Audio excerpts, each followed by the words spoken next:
Welcome to Homefront Sit Rep. I hope you're in for a great show today because I'm just a veteran talking about what's on my mind and maybe yours. You can find Homefront Sit Rep on Apple, Amazon, Spotify, or wherever you find your favorite podcasts. You can also check out Homefront Sit Rep's YouTube channel. Buckle up, the show is starting.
Welcome everybody to a early Monday edition of Homefront Sit Rep. Hopefully everybody had a great weekend and your Monday was awesome. How was yours, Miss Candace? How was your weekend? Amazing. Yeah, you had a pretty amazing weekend. How's work at Mission Barbecue at being the community ambassador? How's that? It's pretty amazing too. Today was our day of service. We were closed. Every store nationwide was closed, and we went and fed 200 homeless veterans. Nice. So we went down to the Salvation Army and even was able to hit up St. Vincent's de Paul today. Oh, that's awesome. Yeah, I love that Mission Barbecue does that with their stores. Once a year, they shut everything down and then they go out and help the homeless community of veterans and stuff like that. That's simply amazing. So thank you for coming today for this exciting episode, man. I'll tell you what, we got a real American badass that's going to be joining us here in just a few minutes. She is a Marine Corps veteran. She's a doctor. What else do you need to know? I mean, she's just all around badass. So let's welcome to the stage, Dr. Theresa Larson. How are you, Dr. Theresa? Oh, hold on. I lost sound. What the heck? Hold on one second here. Here we go. There we go. I can hear you now. That was the quote of 2020. It was like, you're muted. I guess it still goes. It keeps going. I am doing great. I love that intro and it got me fired up. Awesome. And yeah, my weekend, even though you know, I'll just share it with you anyway. I'll just share it anyway. Share it anyway. Was it snowed 2.5 feet here where I live? So we were busy playing in the snow and then shoveling stuff. See, I love snow. I wish we were supposed to get snow, but it went north of us here in Kentucky. And I'm like, man, just shift south a little bit. Well, my brother, he's probably watching right now. He's in Massachusetts. And in what? In Massachusetts. I don't say, yeah. Anyway, so welcome to the show. I'm glad that I finally got to get you on here because, reading your bio and seeing everything that you post on LinkedIn and stuff like that, it's just what you do for the corporate world and also in people's personal lives after getting out of the military is simply amazing. So thank you for that. Thank you. I do love what I do. Well, that's awesome. Now, introduce yourself to our listeners and start with let's start with military first and then we'll go from there. Yeah. Okay. So, well, it's an honor to be here with you, David, Willis, and also Candace. Great to meet you. I'm a Marine Corps veteran. I'm a Marine Corps veteran. I am an engineer officer, and did not go to school for that. I went to college for political science, played softball in college, really wanted to become a professional athlete, but decided I'll be a Marine first and then go to play professional softball. So I was a pitcher, a fast pitcher, ended up playing after serving in the Marine Corps and deploying not only to, did training in Bridgeport like you, but did a joint task force with the Border Patrol down in Texas, and then was deployed during Operation Iraqi Freedom 3, where I did, my job was with the Marines were vehicle checkpoints, building vehicle checkpoints, finding landmines, and then I did some female insurgent escorting. Nice. So being that I'm 6'1" and probably one of the more intimidating lady Marines on Camp Fallujah, they had me come in and do some intimidation type stuff with the woman that they captured. Meaning, not that I had to say anything, I just had to stand there because most of them were about half my size. Right, you just had to stand there and look like badass. Just had to stand there, but it was an interesting part of my life because I became face to face. This is something we can talk about on this podcast, face to face with the enemy, but really were they the enemy? And so there's a human factor to it. But Right. After the Marine Corps, I played a year of professional softball in Italy because the professional league in the U.S. had folded at that time. And so, played a year and then was like, I need to figure out what else I want to do with my life because I need to make money and have a real job. And so went back to school to do the prereqs for PT school. I wasn't quite sure I'd want to go into PT, but decided in the end that was the route I wanted to go, but probably start my own business right away. So get my degree and then start my own business. Nice. I got my doctorate in PT. And then, 6 months into the, working in a sports performance clinic, I was like, nope, not working for anyone, not doing it, especially the way the medical system and healthcare system was. I was like, Right. it worked for me. And so I started my own business right away, which has pivoted a couple times.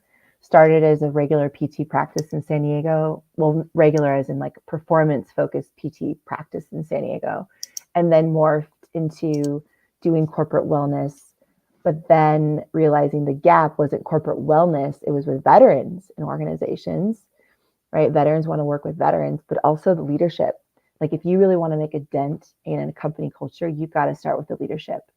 Mm-hmm. Because if they're not bought in, then they're not going to advocate for, they're not going to keep funding programs that are good for their people. If they don't care about their well-being, then they're not going to care about it for their people. Right. So where we stand now is we run leadership retreats. We do leadership well-being trainings for organizations and work with veteran ERGs. Nice. Yeah. So we were talking before, we got on here that I'm part of AT&T, and then our corporate, our national AT&T veterans, we do, our yearly conference usually down in Dallas, Texas. And when I first joined, 5, 6, 7, 8 years ago, it was a real big thing. And then this year they actually, COVID came in, and then this year they did everything online. And I'm like, you don't get the same experience as going there and seeing all your peers and all the other veterans and stuff, and doing everything online. They cut it down from a week long to one day. And it's just like, it's not no fun. And like you said, it does start at the top. If the top of the chain of command really cared about the people below them, then it just it's got to start with the leadership. Absolutely. Yeah. And as much as that was kind of in a way a hard pill to swallow, because when I was working in the corporate wellness space, you're always working with HR, and I'm not, I was a PT and then a Marine. Like I wasn't trained in business. They don't train you in business, but I kept thinking like, what the hell are we doing here? There are people here, but why aren't the leaders here with them? Like, like I used to train with my Marines. I didn't just send them off to do their own thing. Like I would be with them, training with them, learning from them, and then learning from me. And that's how I feel like it should be. It should be. You're right. And when I was running these corporate wellness programs, that's not the case at all. You just have these executives just in their office doing other things, not even paying attention. And I was like, nope, that's not how I want to be. Yeah. That's not how I want to serve people. It's not going to work. And come to find out, like those employee assistance programs that a lot of companies, invest in, nobody uses them. Yeah. And so how are we actually making a dent in people's lives? Well, I'm a leader, talking to other leaders like yourself, like you realize, oh, we think alike. Like we know that our example is what's going to impact the people around us. So that's where we got to be, is with the people that have to set the example. Yeah. Within families, it's the parents. But if I can reach parents through companies, right? Maybe I can change the world through company cultures, because people are paying attention to life versus just the work. And leaders care about the lives of their employees because they care about their own life. Oh yeah. It seems like not rocket science, but it is hard to operationalize that for some leaders. Yeah. So JR put on here that he said there's a difference between a boss and a leader. And I would have to agree with him. Like you said, when I was a sergeant of Marines, I would be out there with my Marines learning what they're learning. And, I wasn't sitting in the hooch. I was out doing what they were doing. And being in the I've been in the corporate world, with AT&T for 11 years now. And what I have noticed at AT&T is, like the job that I do now, the people above me have never done my job. Right. They come from somewhere else. So when they come out, well, they're like, well, you're not doing that right. I'm like, well, how do you know that I'm not doing it right? Because you've never done it. So exactly. Yeah. And not every company is created equal. And that's the thing. So it takes a squeaky wheel like yourself to make changes up the chain and down the chain. But yeah, it's important to get down and dirty and understand. So if you're more aware, here's the thing. Well, if you're more aware of how you show up to work and you treat others, most likely when you do connect with a subordinate or someone who's in a higher ranking position, you're going to do it out of respect. It's like, okay, well, you show me tell me what you're struggling with. I don't really know your job well, but like, how can I help you navigate it? You come at it from that approach. When people are completely unaware, they don't. They come at it from a very selfish place. Like, let me tell you what to do and how to do it. When they've most likely, this isn't something that is easy to talk about in the workplace, but I bring it up whenever I do trainings. Is like, what does that say about the leader when they do that? There's a lot more about the leader when they ask questions like that or do things like that than the person they're talking to. I would agree with you 100% there. I've been at AT&T for 11 years, and I've had some really good bosses, and then I've had some really crappy bosses. Prime example, one of the bosses that I had when I first started, he came down from up north, and he says, I'm not here to make friends. I'm like, you don't have to make friends, but we have to respect you. And if you don't show us that respect, you're not going to get it back. Mm-hmm. And, it's just one of those things. And then you've got these bosses out there that will help you. Like if they'll come out on a job. Now, granted, AT&T being a union company, bosses, they're limited on what they can and can't do when they come out on the job site with this. And some of them, like if I was pulling a drop from 200 feet away through a handhole or through conduit underground, well, one of my bosses would help either feed it or pull it. That way it didn't get kinked up or whatever. So, and then some bosses just sit there and watch it, and for me, if you want me to respect you, you need to come out and do what you can to help and not just tell me what to do. So. Yeah, well, I think where I first learned that was the Marines. My middle brother was enlisted. My oldest brother was an officer. He wanted to be a pilot, so he ended up, now he got out of. He actually did 10 years in the Marine Corps, 10 years in the Coast Guard, and then retired. And now he flies for United. And my other brother enlisted, he was the one that was like, you know, you got to lead by example. Get down and dirty. Doesn't mean you need to be friends with everyone, but you need to give them the training they need, the respect they need. But it was, important to lead by example. Yeah, yeah, you definitely have to lead by. Now, so you do on your LinkedIn. If you go to your, you've got all kinds of things on. You got founder of Movement RX, Marine Corps veteran on a mission. Let's see, hold on. To humanize leadership, keynote speaker, author, former pro athlete, and school safety activist. So it looks like you're. She's more of a badass than most men I know. I know, right? That's why I gave her the intro that I gave her, because well, I just I love. Well, okay, keep going. Thanks. That was very nice of you, Candace. I'm blushing. Don't get your head like. Don't blush. You're a badass. I mean, I've got Vicious and Delicious right here to prove it. Nice. I mean, my kids know who's the boss. Yeah, I got Vicious and Delicious names from the Marine Corps too.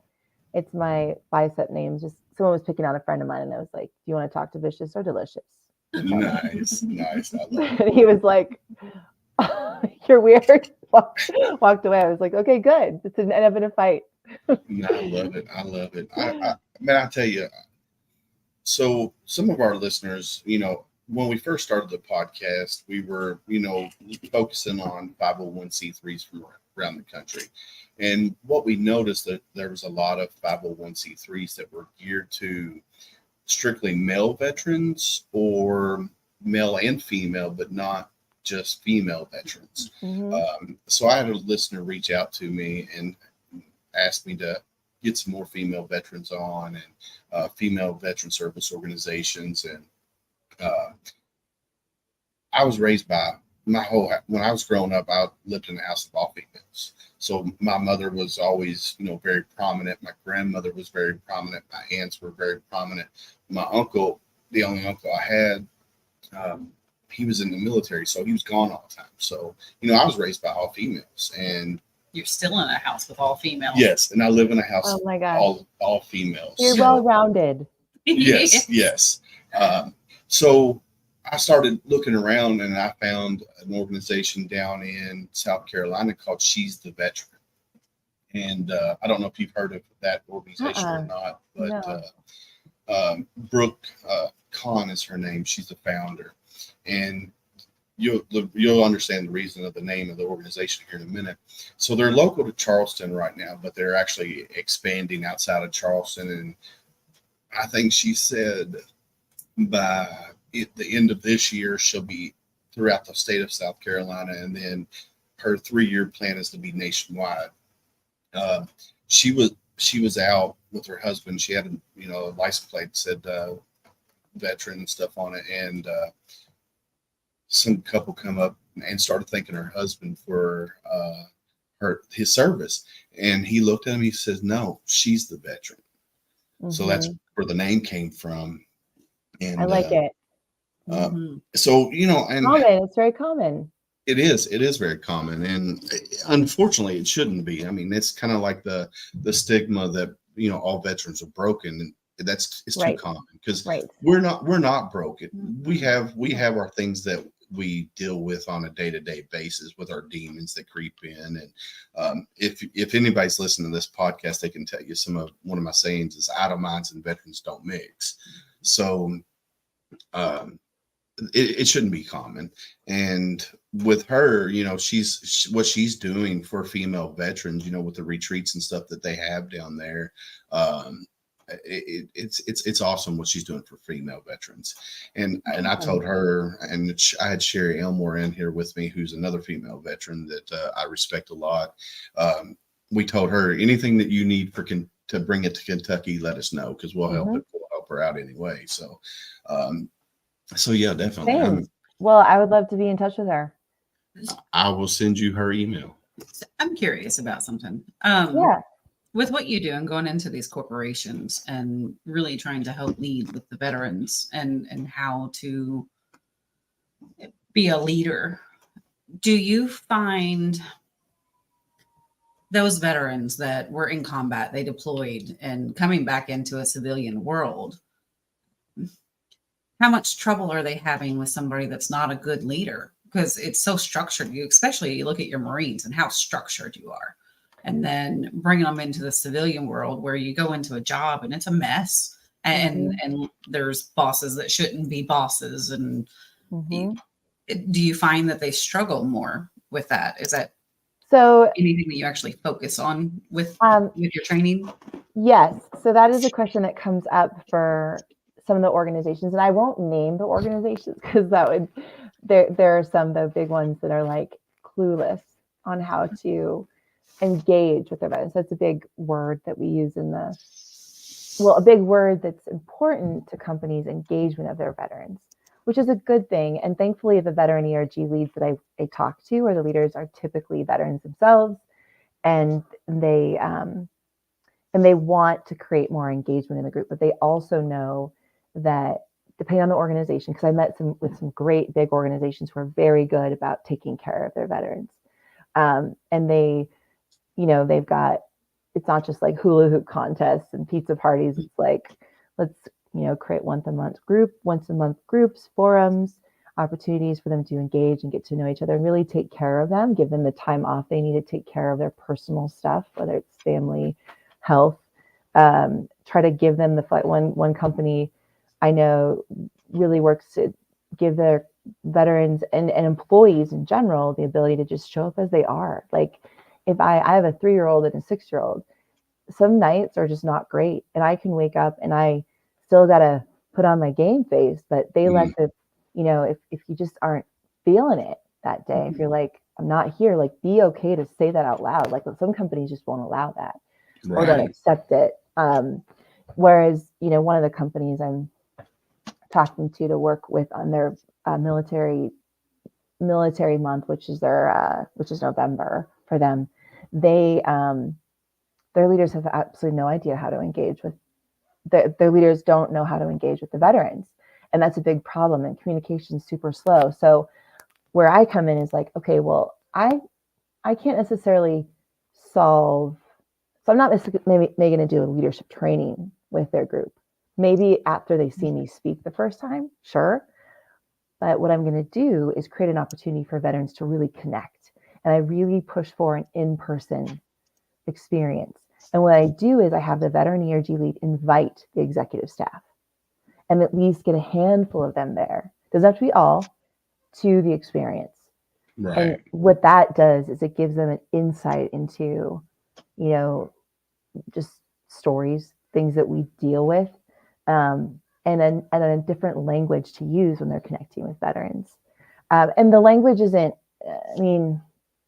it's a language of empathy and compassion, which you should have with anyone, right? But like taking the time to it's like when working with adaptive assets, they don't want to be seen as different, but just acknowledge, like, thank you. It could be not just thank you for your service, but like what did you learn from the service that can help you in your job? I want to learn from you. Like what, and that just doesn't happen a lot in the workplace. So I try to create in the trainings, I do these conversations between leadership and veterans around what life was like as in the military. How can it be better for you now? What you learned in the military, how can you bring that to the workplace? I want to learn from you. Kind of like what we talked about is, as a young Marine, me going into a platoon, I'm not just going to be like, I know exactly what I'm doing because I'm 22 and I just graduated college. Like I'm going to learn from the sergeants and staff sergeants, and even all the way down to the privates. Like I want to learn about your job. That's what needs to happen on a corporate level. So every company is a little bit different in how I approach it. Do you do your research on them before you go, just to see what the company, like on the company's main website page, just to see how they describe themselves? You know what I'm talking about? Kind of, sort of. I look at mission statement, vision statement. Yes. But when I talk to the veteran ERG lead, I get usually the good inside scoop, right? Because they're someone that usually some type of senior leadership that have been there for a while, and they can tell me about the culture from their perspective. Now I know it's from their perspective, but I kind of look at like, what is mission vision of the company, and are they aligned? Are their actions aligned? And the veteran ERG lead can usually help me with that and tell me that. I got So you. yeah, it is important to do. Usually I do more research on the individual I'm connecting with too. Because I mean, I one of the big ways I grow my business is through speaking on stages, at conferences, at offsites for companies, right? That's a great way for me to build trust quickly with an organization. So instead of talking to HR managers, which it's like, no offense, it's just they have so much going on, right? Right. I mean, when I learned the reality of an HR manager's job, I'm like, oh, hell no.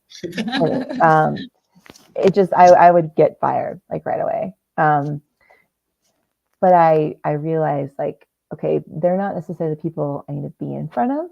It's a lot of the leadership, right? Going to veteran ERG summits, speaking in front of people where I build trust quickly. And so then it's easier for them to bring me into their company, because instead of, LinkedIn's great, right? Like LinkedIn, you can see a lot of the things I do and teach, but it still doesn't beat when they see you from a stage and they see the passion and knowledge that you bring. It's like, oh yeah, like I would love to bring you into my company. That's how I've gotten a chance to get to work with a lot of major companies, because they've seen me at some conference. Right. And that means a lot to me, right? I have a voice, I use it, and I need to use it in a very ethical, a very firm way of like, leaders, wake the fuck up, like wake up, you can beep that out, hopefully. No, it's We're live. live. Yeah. It's all right. Wake Everything. up, No. like let's like live the best life we can now. And you know what? By living the best life, you're also going to help your people do the same. Mm-hmm. And yeah, I know there's going to be a lot of ups and downs and challenges you're going to face, but at least meet people where they're at. Yeah, definitely. No, don't worry about cussing. I mark everything explicit on these, so don't worry about that. You're a Marine. But no, yeah, it's like I know with. I just want to make sure it's not everybody. Is it just Doc? I don't know. Is it frozen for anybody else? I got a comment saying he's frozen. It's not frozen on my end. It's not frozen for me. Is it frozen on here?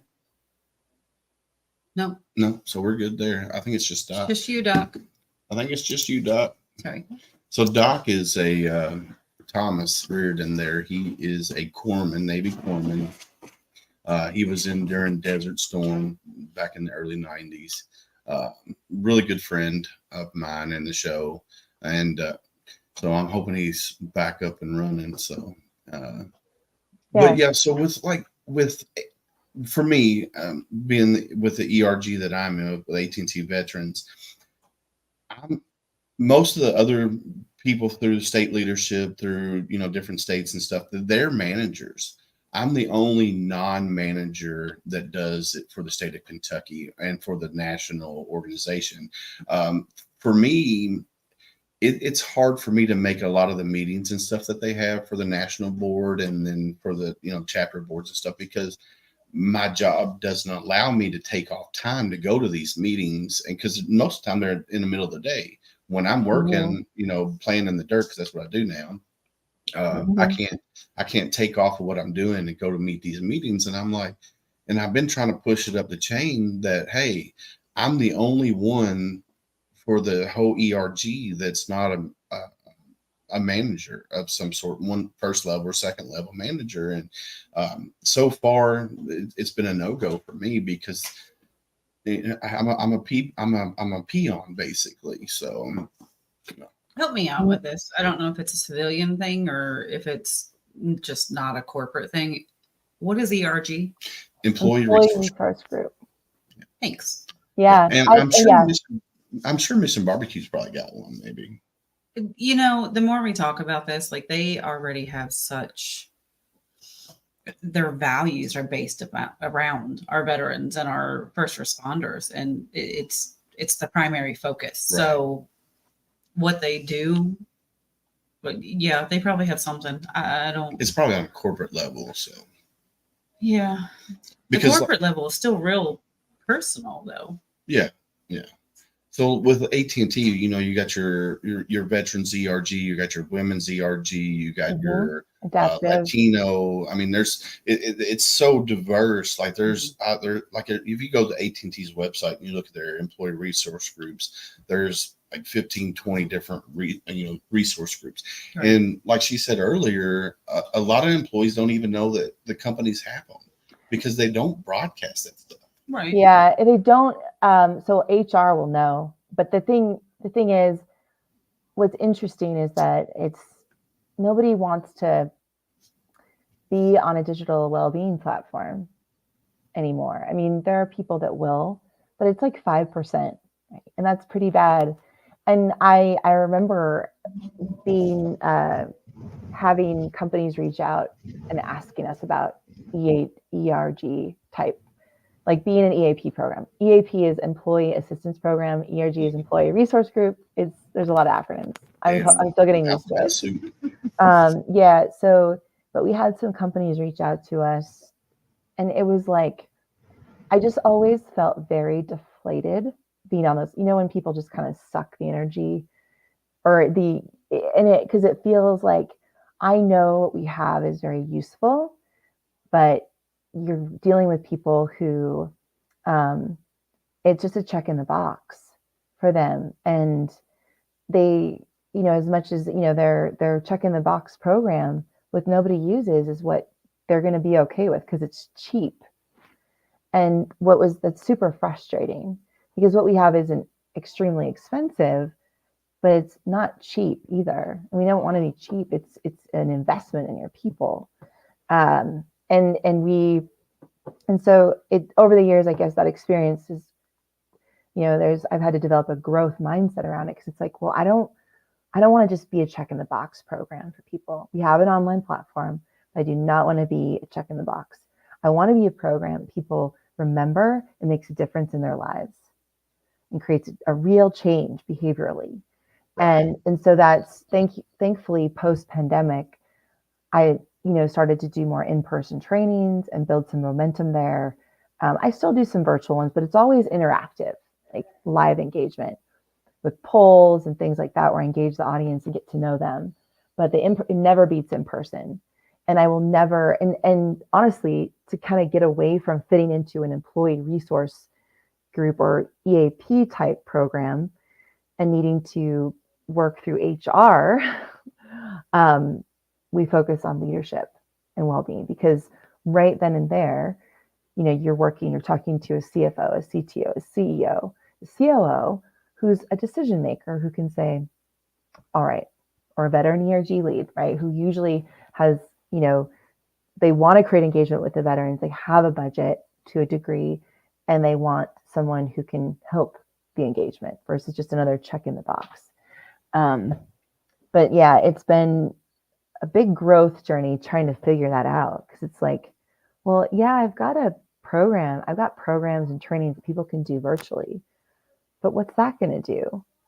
Like, where is the impact there? And nothing beat in-person trainings.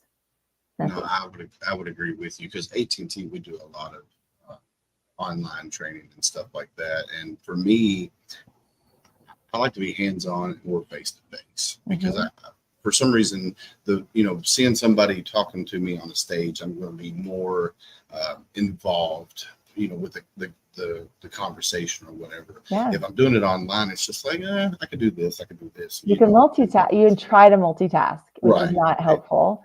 And I might get half of the message, Yeah. So, yeah. And have you noticed with a lot of the people the corporations that you've dealt with, for veterans to be, in the ERG, do they self-report, or do they, because I know with AT&T we have to self-report. So if they don't need to say, hey, I'm a veteran, then we don't know they're a veteran. Yeah. So that is for most companies. I think that's the rule, the law now, or the rule is that you have to self-identify.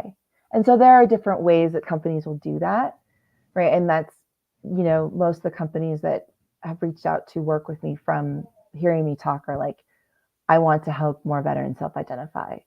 And so it's creating engaging, and I was like, in creating engagements that actually help their people, versus like, oh, this is going to just be a fun day.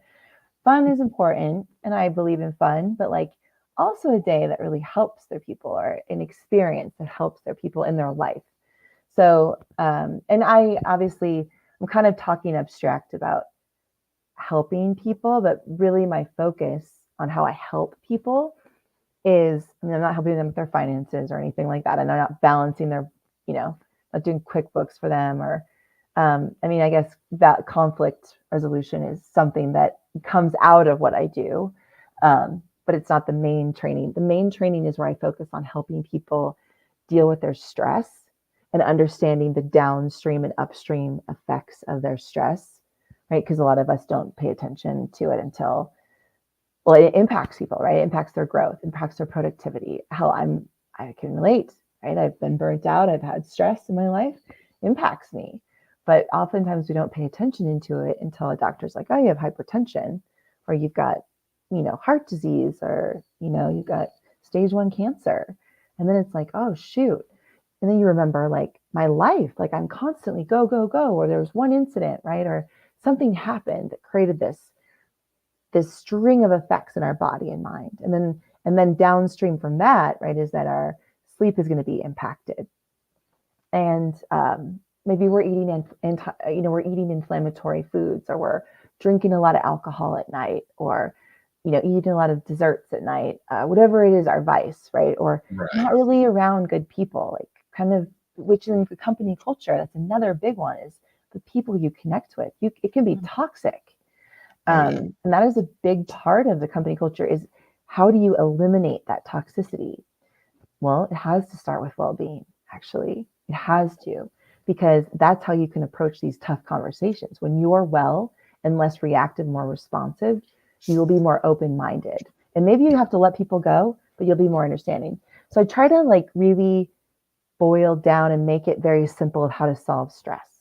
And then what I do is I teach people how to do stress management type activities. Like, we don't do cold plunging. I have done that with a company before. We do meditation, like body scan type stuff. We do deep breath work. We do self-mobilization with balls, with 2 lacrosse balls. We call it a peanut. You put it together and it like massages your spine. You can release your suboccipitals, right?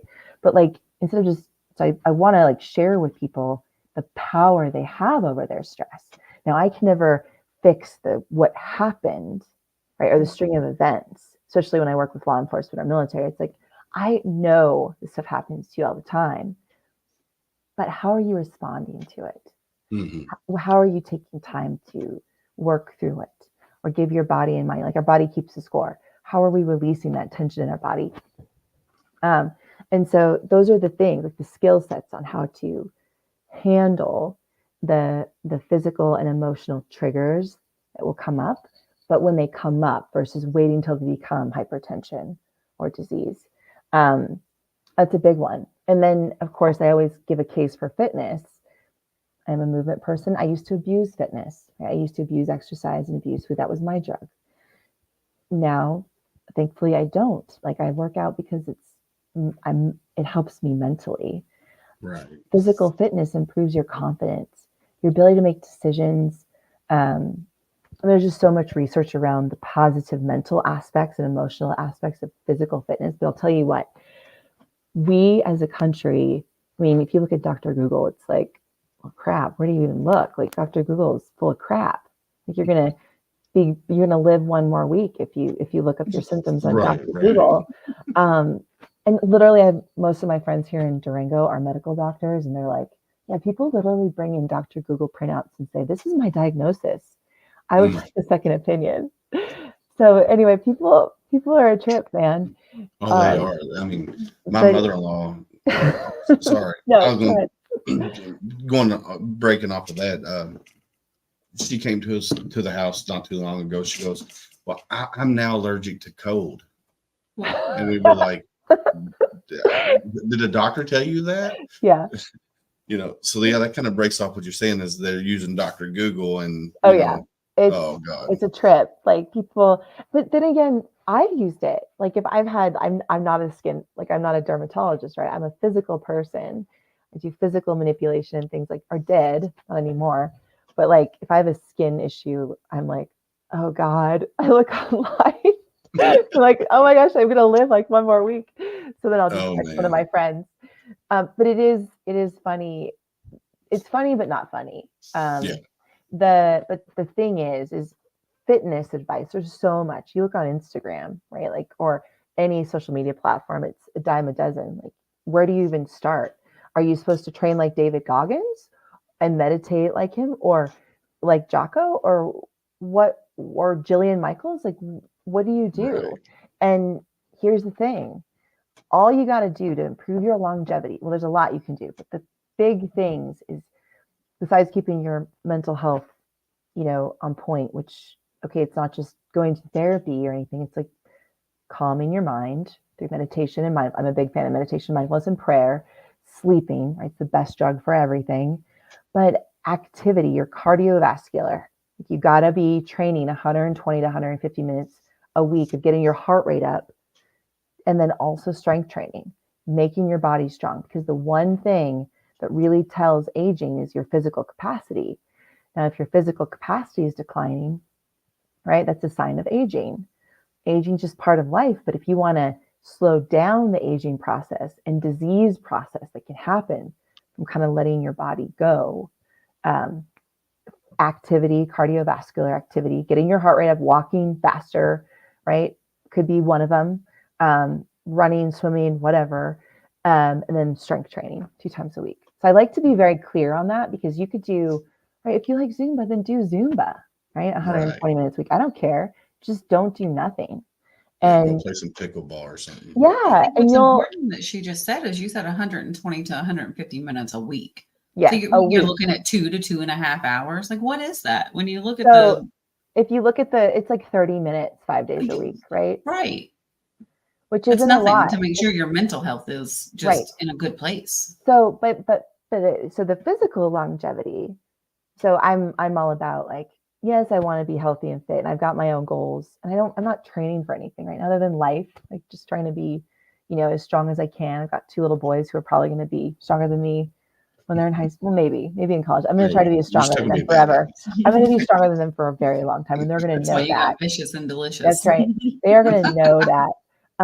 But so physical longevity wise, if you maintain your muscle mass and you keep your heart strong, like, your physical decline will be a ton less than if you didn't, which means that last decade of your life isn't going to be complaining about the pills and diseases you have, but like, what cool road trip are you going on, or what activity, right? So we do have to, Peter Attia is a big longevity focused doctor, who I appreciate and respect, because he's longevity focused. He's like medicine 3.0, whereas we're in current medicine 1.0, 2.0, right? With the VA, it's probably 1.0, because it's so focused on diagnosing, giving a medication.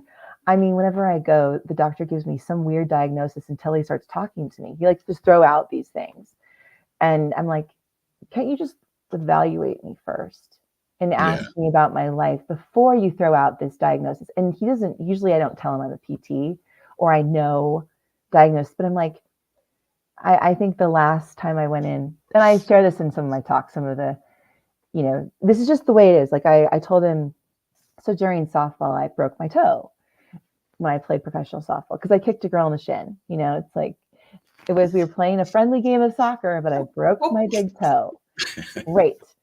And I wasn't mad at anyone. And so, but my toe is like, it's a problem. Like I've got this like bone floating around, right? And I don't want to get surgery on my foot because there's a lot of crap going on in my foot. I mean, there's nerve endings, I want to really avoid hand and foot surgery and brain surgery. Ideally, just take note, brain, hands, feet. Try not to do surgery there if you have to. But I have this swelling in my foot, and it doesn't impact my function. But if I wear minimalist shoes, and it bothers me. But like I walk into my doctor and he's like, oh yeah, you could probably got neuropathy. I'm like, okay, well, neuropathy is usually for someone who's not been taking care of themselves. Right. Eating a pretty and it usually is result of some kind of autoimmune issue or some other systemic disease. And he's like, well, yeah, but like this really, this kind of sounds like that. I'm like, well, maybe you can look at my foot first and tell me what you think. And then before you give me that diagnosis. And so he looked at my foot and he's like, oh, yeah, I've never seen anything like this before. He's really like, that probably isn't what you wanted to hear. I was like, okay. So it's definitely not neuropathy. I believe it's from that fracture in your foot. And I'm like, yep, I told you that from the beginning, buddy. But Yeah. okay, now I just need you to refer me. Now I just need you to refer me to a podiatrist so they can handle and give me some insights on how to drain this fluid because I'm not doing surgery. Anyway, it was an interesting, but I found, here's the thing, like you go to a medical doctor, you go online, you can get a lot of information. Misinformation doesn't mean a doctor knows everything. If they're a very forward-thinking doctor, maybe. I'm a PT. We're not all treated equal. Like I had people coming to me because they went to another PT and they were just given ice and stim, and that was it. And then given like leg lifts or something. It's like you got to treat the whole person. And so what I really try to do in whatever presentation I give is give people all the information they need to know. Now, it depends on the time frame. Like I can't give everyone everything in an hour, but I can at least get them started, right? The 2 things you got to know about your physical longevity, and by the way, will help your emotional health, is stay active and stay strong. That's it. Now, what do Yeah. you tell somebody who worries about everything? So for like me, I'm a Marine. I don't worry about a whole lot of things. And if I do, I internalize it. I don't, wear it on my shoulder. But you do have people out there that constantly worry about things that they can't control. What do you tell people? Because I know worrying about things and having the anxiety like that messes with your mental health, which then in turn messes with your physical health. So what would you tell somebody that is a worry wart? I call them a worry wart because they worry about everything. So what would you tell them? He's asking well, for a friend. Yeah, I know. I see where you're going with this. Well, I would approach it like this. Like, if it's for anyone who worries a lot, most likely they're not doing a lot of training for neck up, right? Especially if there's someone who wears it on their sleeve and like a lot of the interactions can be negative or they voice their worry a lot, right? Or they don't seem to be a calm person in general. There's a lot of different signs, but worrying is one, which is another form of kind of ruminating. Ruminating is when your thoughts are just like, you kind of get in this spiral effect, which I've been there. But worrying can cause what we call amygdala hijack, which is this, again, if you don't sleep 7 hours or more a night, your amygdala can be hijacked pretty quickly because it doesn't communicate as effective. It's like the area of your brain that's the emotional response center, and it connects with the frontal lobe. I call it, there's a better name for it, prefrontal cortex. Thank you. Prefrontal cortex. Wow. And the prefrontal cortex is your executive functioning. So when you, for example, sleep less than 7 hours, or you're constantly worried, or both, like it will affect your amygdala, right? And your amygdala will be in this hijack space, so you only see like tunnel vision, and you can't get out of this train of thought. So the thing the thing that is the most, so you start with the first thing. How is your sleep? You can tell a lot about a person when you say, instead of how are you doing, like how's your sleep? Now I know that might be weird if you're not used to doing that, but I do that with people. I'm like, so how are you sleeping? Because if she's not sleeping enough, or it will affect your emotional reactivity. The other thing is, are you meditating? Do you take any time for prayer? So I've had a lot of people who, when I teach meditation, they're like, well, what about prayer? Well, it's kind of the same thing. You can use it for the same thing, to create calm and quiet in your brain. Maybe a little bit different purpose, like your with meditation, you're clearing your mind. With prayer, it's a focal point, but still like you're being still and quiet, right? And very thoughtful. But so first thing is sleep, right? How is that going? The second thing is people need to train. What are they doing to train neck up, to create calm in their life? And that may be the start for you versus maybe it's not as simple to say, how are you sleeping right now? But what are you doing to create calm? Because I'm a little concerned about the stress of your worry. And yeah, and so then you're like, well, you know what? I've got this this skill called mindfulness and meditation, right? That can really help you dial in training neck up and let go of some of that worry that causes physical tension. There's a free app called Insight Timer, a free app called Calm. Actually, I don't know if Calm's free, but I know Insight Timer is. But those two things, like mindfulness and meditation and sleep, mindfulness and meditation kind of go together. Not exactly the same thing, but mindfulness is the state of being aware in any given moment. Meditation helps you train to be better at that, right? And so, but what she'll find, if she can start to get more sleep, at least 7 hours or more, and then also train her mind to be clear of all that stuff for a period of time. It's like a vacation for the rumination.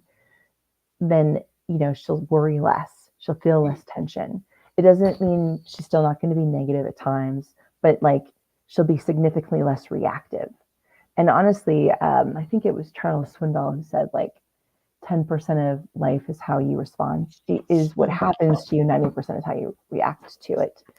But, the first, actually a business owner asked me this the other day. He's like, he had someone who worries about all of his sales and like to the point where it's causing him stress. And so we talked about the idea of bringing up calm to him. How do you create calm in your life? Because I'm worried about how you handle your stress. Mm-hmm. The stress of the job can't eat you alive. Like you need to find, there is such thing as balance. There's a lot of people that won't say that's true, but there is. It just doesn't look, my balance won't look like yours or yours, Candace. Like my balance is going to look different, but I can't let my job eat away at my mental and physical well-being.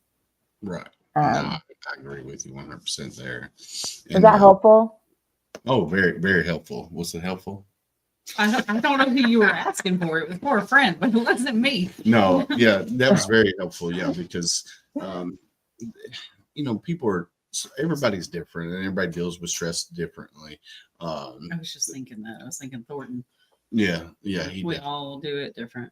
Yeah, we all do it different. We do. But it is still, but we all need to sleep, right? We all still need to learn to train neck up. Like, what are we doing to keep our mind healthy, just like our body?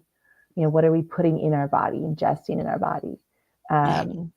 So that all of those things, there's a lot of things we can't control, but the things we can control about our stress is how we're training those things and dialing them in. It can't just be a nice to have. It's got to be a need to have.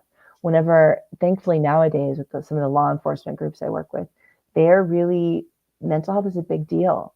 And now it's a need to have, not just we'll do that when it's convenient or we have a budget.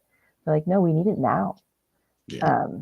So people sometimes, I've been a worrier. I've been someone who's a ruminator. I think we all can be at a certain point, but then I have to ask myself, now that I know, how was I sleeping?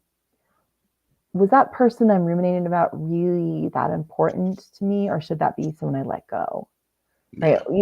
There's all of these. So at the end of this, I've got this lifestyle RX. This would be a nice gift for your friend and for all of the friends out there who need this. All of you friends listening, I have this lifestyle RX, which is kind of like a checklist, if you will, in the 5 components of well-being: sleep, movement, social support, food, and then meditation, mindfulness, mindset training.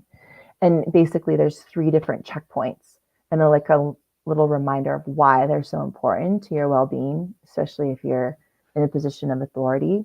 But even so, if you're not, it's okay. You'll still enjoy this. But those things are a nice research checklist of like, am I doing this? Yes or no? And honestly, right, if you're on average sleeping 5.5 hours, it's a no. Like, you need to start getting more sleep. It's just important. It affects everything. Anyway, this checklist will be nice for a lot of you. You can print it out and put it up, because if you're questioning, like, what do I need to be doing with food, or what is so important? Okay, well, here's a checklist for a reminder. And then on the back side of this Lifestyle RX is like my favorite, all my favorite mobilizations.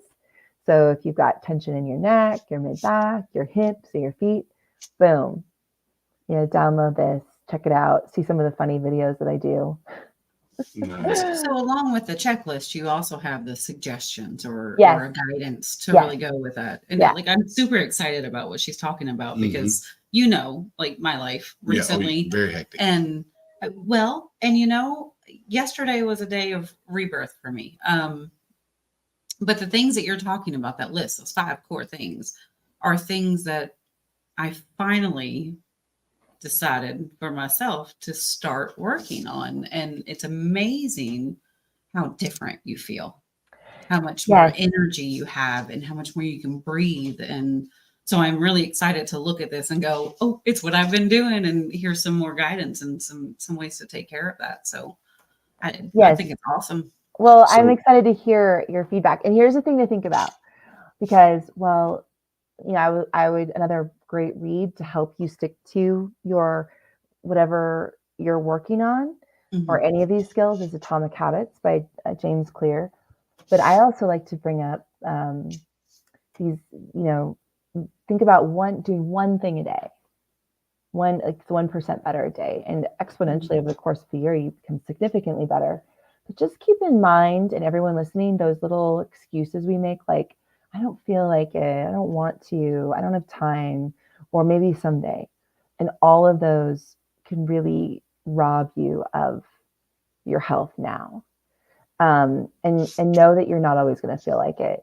You're going to feel like you have no time, but really you do have time, because if we are really realistic on how much time we spend on our phone, or just doing things, watching TV or whatever, and then the whole someday, like, I've got 2 little ones. Sometimes I don't always make it to the gym or get in some of my training when they're asleep, but I'll do it with them, and it's maybe not as focused, but I do it.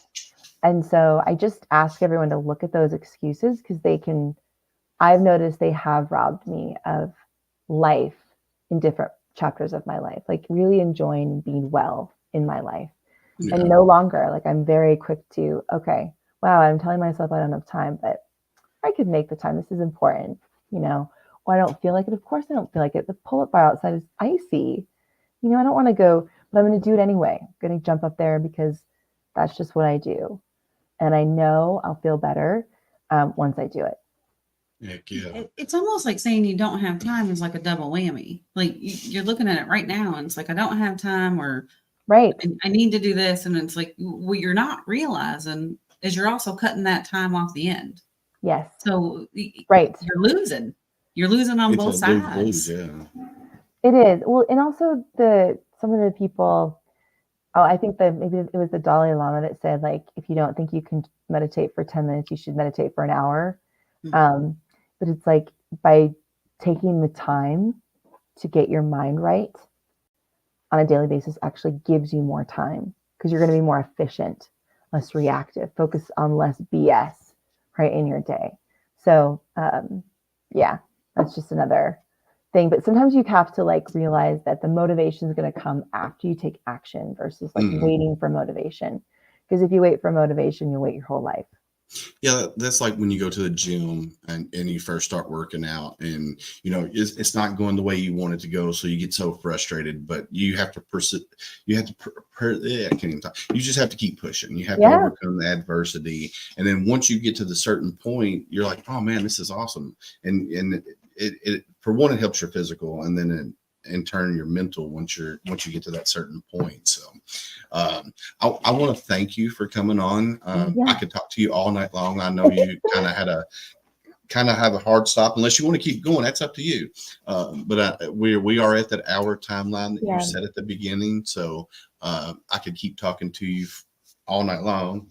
For one, you're a Marine and you're a badass. So And a woman. and female at Yeah. that. So And I love that you refer to so much as her and she, and I'm like, yes, get it. Yeah. And Willis, like a bunch of your upcoming stuff, like there is lady love coming up, and it's just Oh, it's nice. amazing. yeah, I got Tabitha Bartlett. She's another Marine Corps veteran. She runs the Oath We Took podcast. She's coming on. I got She Serves She Rose coming on. I got Lady Vets Connect coming on. So Oh, good. yeah. So a lot of female organizations coming up. I'm excited about that, and I'm definitely excited about having you on. I'll have to send you my phone number. We'll have to keep in contact, and Yes.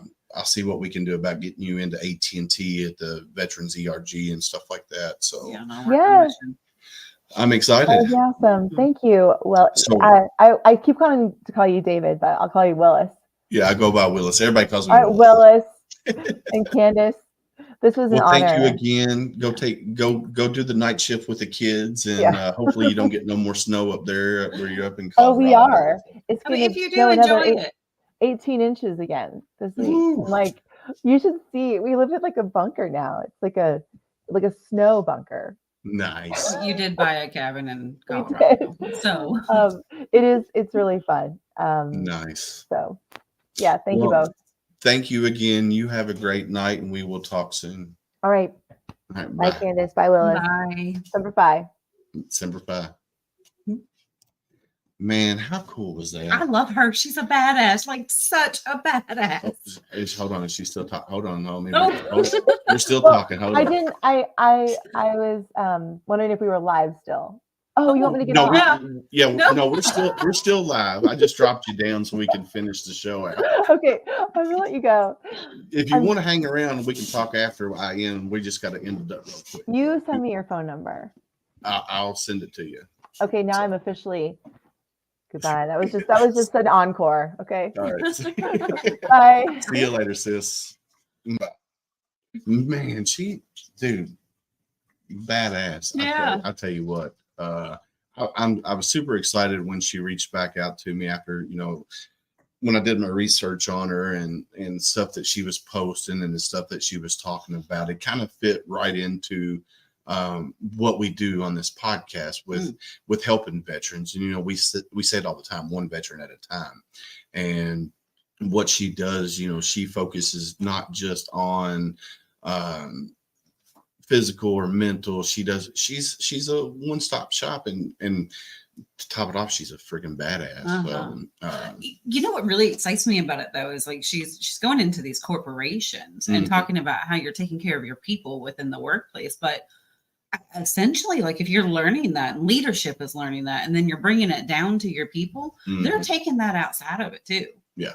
Like you're not just using that in the workplace and that was the other thing I was talking about, like recently, like really surrounding yourself with the right people and weeding things out and your mental health, like it makes such a difference. Just think if she could touch every company there is, these big companies, and how much the world would be better. It's spreading kindness and how to talk to somebody. I mean, essentially is the bigger picture there.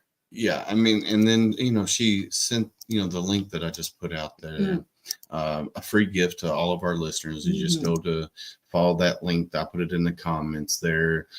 Download it. It is a small download. Go download it, and it will help you for your day-to-day life. Go check it out. I'm going to download it. Candace is going to download it. I'm excited. I'm hoping my beautiful wife will download it and take a look at it as well. And anybody else out there that, has been watching or,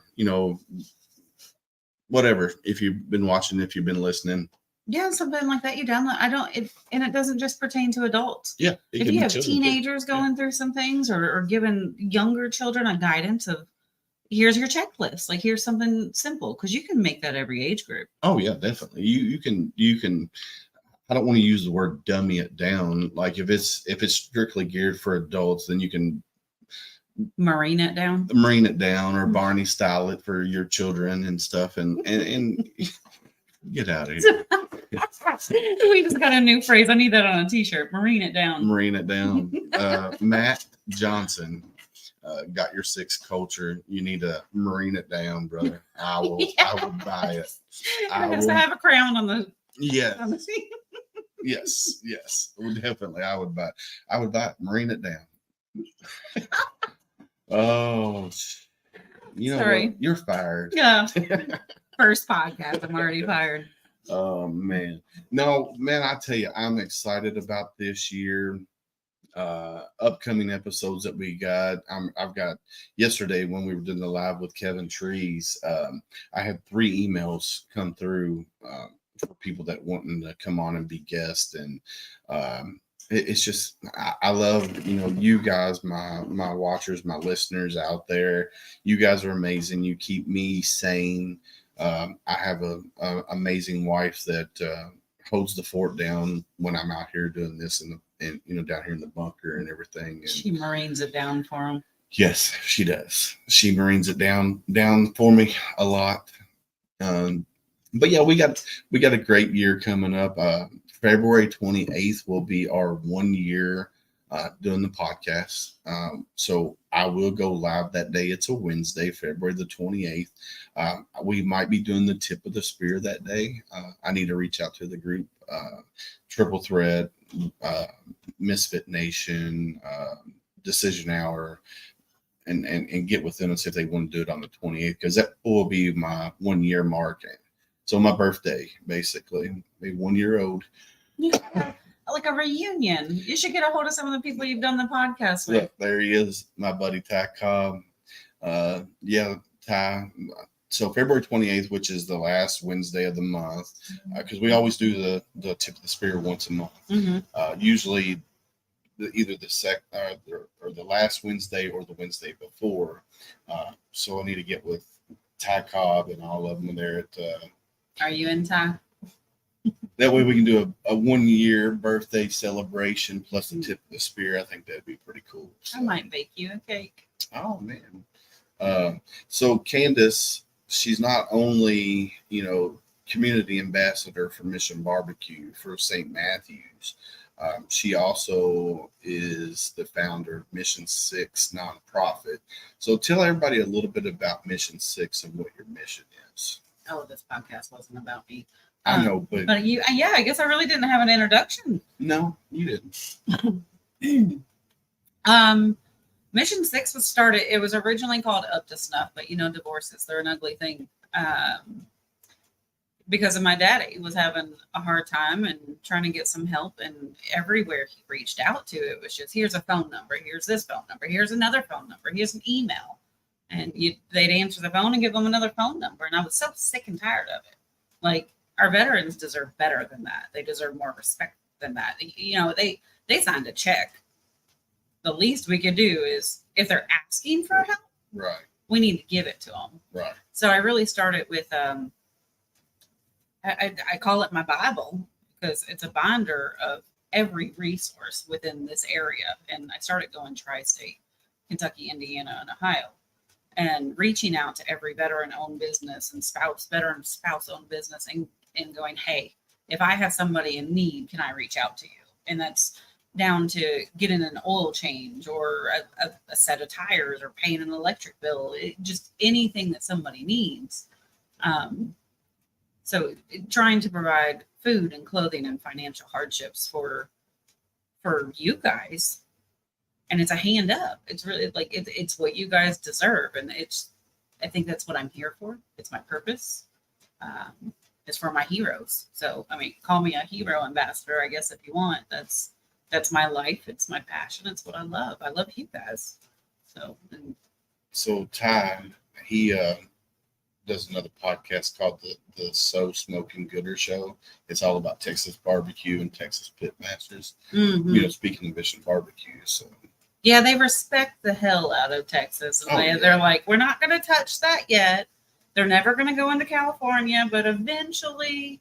But I don't know if you notice, like, the locations. If you ever look up the Mission Barbecue locations, they're not in the big cities. They go outside of it because they don't want to. It's not a competition for them. It's our purpose behind it. But yeah, Mission 6, it started because of my daddy, my hero. And I have good friends around me that they're pretty important and they need to be taken care of. So do you have a Facebook page or Nope. nothing? So if somebody needed you to, if somebody need, what, you need a Mission Barbecue in Massachusetts? Or Mission 6. Which one you want? Yeah. If somebody needed to get a hold of you, how would they go about getting a hold of you? Find me on Facebook. My phone number is everywhere. It's call me, text me, send me a message on Facebook. It's I'm under Candace Ton. I know a lot of people that watch this know who I am, but those of you that don't, good luck. She's always commenting. I don't know if I can tag myself.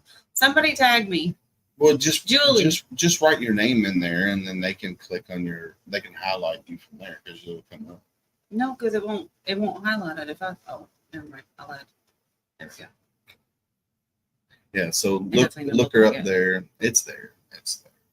But they can just click on your name up there. So, anywho, man, I'll tell you what a great show. Dr. Theresa Larson, man, Larson, she was, dude, amazing. She's a badass. What's she called? Delicious and vicious. Vicious and delicious. I love it. Come on. I did not think she was talking about her biceps at first, to be honest. That's not what I thought.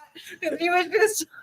I did. I mean, I knew exactly. As soon as she started pointing, I was like, yeah, I know what she's talking about. Anywho, you know what I haven't done tonight is to pay the bills. So let me go ahead and pay the bills real quick before we end. I want to give a shout out to Chris Hawks at talenttalents.com and also my buddy Rick Ames at Louisville Local Entertainment. You guys come along and you're supporting my mission here, and I love it. So here we go. Owner of Talon Talents here, and I just want to say that we are ecstatic to be a major sponsor of Homefront SitRep, a community that is ran by veterans and made for veterans. So thank you for tuning in. Talon Talents was formed in order to create a music scene that was together in the form of a collective, so that no one has to do everything on their own. And guess what? We've been doing this for free for over a year. So please go and check out Talon Talents through Facebook or through our official website at www.talontalents.com. We'd love to hear from you. Thank you again for tuning in to Homefront SitRep, a veteran-owned and operated podcast.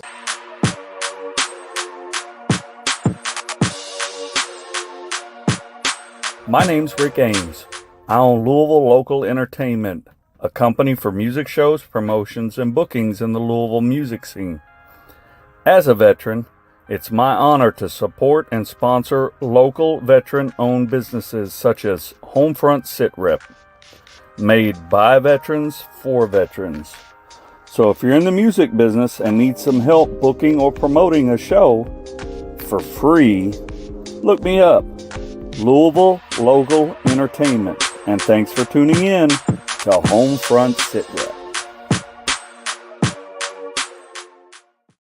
And we're back. Let me tell you, I mean, tonight was a great show. You know, second show of the year, and God, I'm just hoping it just keeps on getting better from here with the people that we have lined up come on. And I don't know how you can beat Dr. Theresa Larson there. She's, like I said, she's a badass.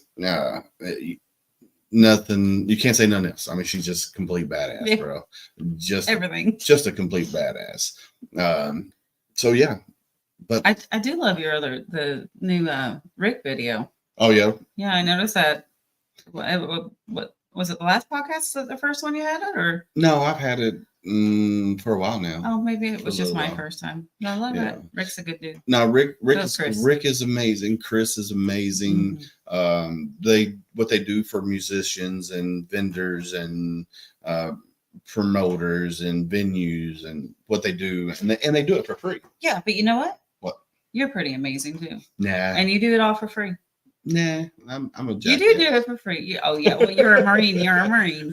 I'll give you that. But no, you're pretty awesome too. Look Well, what you do. Well, thank you. I try. And Danny, I need to hear you say golly. My brother Danny Robinson. I served with him in 2-8 golf company back in the day.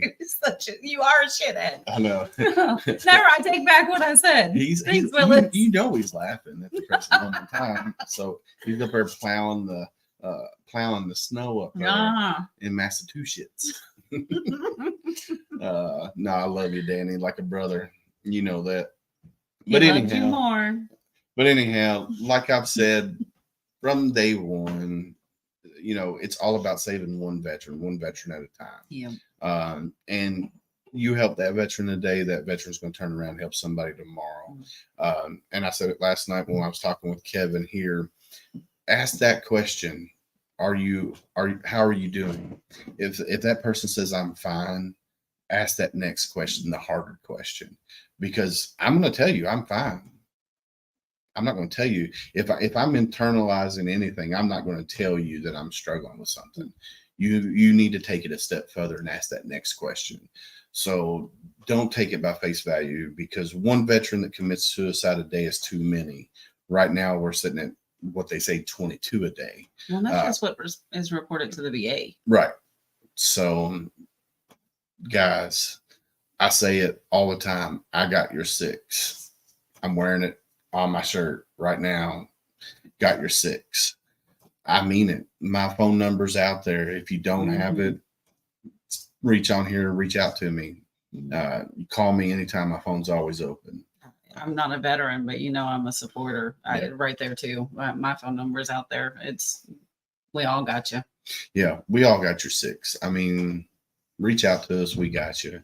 And like I say, always when I end my shows, stay safe out there, and I got your 6.